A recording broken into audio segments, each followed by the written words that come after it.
Alors, comme dans le livre sur le cirque de Jean-Léonard Demeron qu'on a reçu dans un autre clip, c'est juste en dessous, hein, sur Internet, les numéros s'enchaînent, et j'allais dire s'enchaînent avec Jenny Lafitte. Merci de revenir, hein, c'est votre deuxième année, puisque vous autres qui êtes abonnés et membres de France Loisirs, vous connaissez déjà un ouvrage. Vous vous souvenez duquel? Oui, Alaïs, la délivreuse de vie. La délivreuse de vie. Et on va faire l'impasse sur le second qui s'appelle L'Immortel, qui a une magnifique couverture aussi, qui sera sans doute au catalogue, mais les choses ne vont pas aussi vite, avec un roman d'amour. Les romans d'amour, c'est votre fort, dirait-on, avec Je reviendrai pour toi. On salue votre éditeur, les éditions Pierre-Philippe, un pied à Paris, un pied à Genève, roman à la première personne.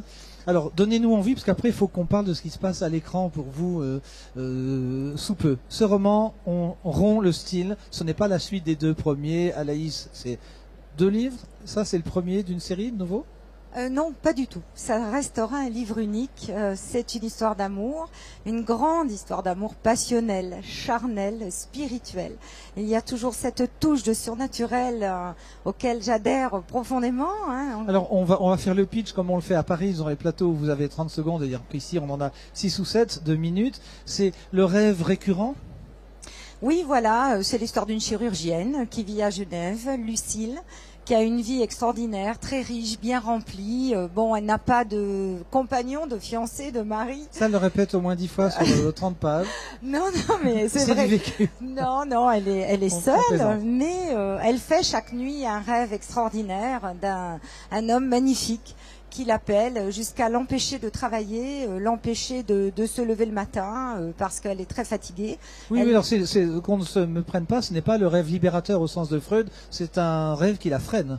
Oui, c'est un rêve qui la freine parce que cet homme est tellement réel qu'elle a envie d'aller le chercher. Et dans l'histoire, c'est ce qui va se passer. Elle va faire appel donc à un ami psychiatre qui va lui dire moi je ne peux rien pour toi parce on est dans un domaine beaucoup plus, on touche beaucoup plus quelque chose de spirituel. Mais par contre, je vais te présenter un homme extraordinaire qui après 15 ans de recherche, un grand chercheur, il travaille sur ce genre de choses, qui travaille sur les phénomènes paranormaux, va essayer de lui donner une réponse en l'emmenant dans le passé et essayer de voir cet homme si elle l'a rencontré dans une vie précédente. Puis alors là, on va s'arrêter. Comme disent les mille et une nuits, la bienséance, là, c'est pas la bienséance, c'est que tout l'intérêt est de savoir comment ça va se passer. Bien. Mais oui, c'est un roman d'amour.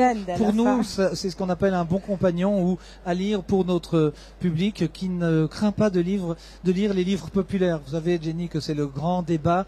Faut-il un auteur confidentiel avec 5 livres illisibles ou bien un livre que l'on lit, et je relis ça à notre interview d'hier avec Joël Dicker. Alors on va aller découvrir ça bientôt sur France Loisirs. Parlons cinéma. Est-ce qu'il y a des choses qui intéressent le monde du petit écran ou du grand écran? Alors du grand écran, c'est sûr, mais ça reste très confidentiel. Alors c'est un secret, donc, mais on est entre nous là. Non, pas tout à fait. Mais c'est un secret que nous gardons encore un petit peu. Vous le saurez bientôt. Vous aurez la primeur, bien sûr. Sur France Loisirs, toujours. Prenez le temps de lire. Non, on plaisante, mais on sait qu'aujourd'hui, le gage d'un livre populaire, c'est des fois le cinéma. C'est le cas, ça arrive à Joël également. Alors, vous avez écrit 3 romans, un premier duo et celui-ci. Est-ce qu'à terme, ça pourrait vous conduire, si le cinéma vous fait des avances, à écrire directement un scénario? Parce que des fois, c'est un peu écrit de manière très descriptive. Oui. Et on se dit, mais pourquoi pas le tourner plutôt que de devoir le lire? Oui, alors évidemment, bon là, c'est vrai que c'est à l'état de livre. Un livre n'est pas un script, il sera automatiquement, mais je vais co-scénariser de toute façon, quoi qu'il en soit. Je pense que l'auteur doit impérativement être là pour pouvoir faire passer finalement toutes les émotions qu'il y a eu dans le livre. C'est très important que les lecteurs retrouvent l'histoire du livre. C'est-à-dire que votre exigence, là on révélera peut-être un petit secret, quoique l'auteur serait utile au scénario comme la danseuse étoile au chorégraphe, pour choisir cet exemple absolument au hasard. Oui, tout à fait. on a créé pour moi. J'ai été très très honorée de ça, avec de grands chorégraphes.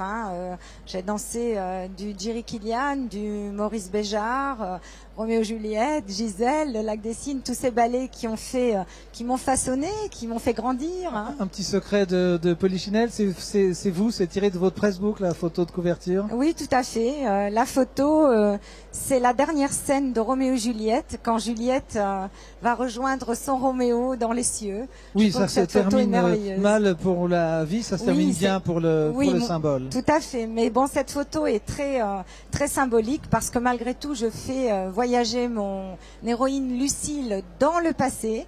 Elle reviendra dans le présent, repartira à nouveau dans le passé.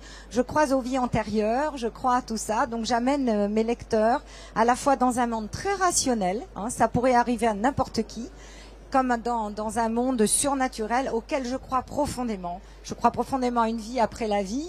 Je crois qu'il y a un début, une fin. Einstein y croyait. Comme dans les interviews, je ne fais que répéter ce qui est déjà.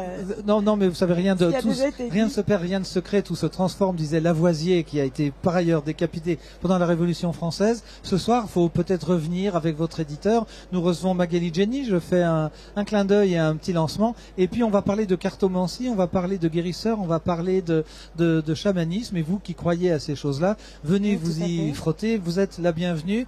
Pour vous, d'Enfance Loisirs, vraisemblablement, peut-être pour le catalogue d'automne ou de Noël, je reviendrai pour toi et vous nous réclamerez tous le second roman, L'Immortel. Merci pour la visite, bon salon, bonne signature au pluriel. Et quant à nous, on se retrouve toute la journée, tout demain. Le salon à Genève, Palexpo, c'est jusqu'à dimanche soir. Et la bonne nouvelle, c'est qu'il va flotter pratiquement jusqu'à dimanche. Merci. Merci à vous. Merci.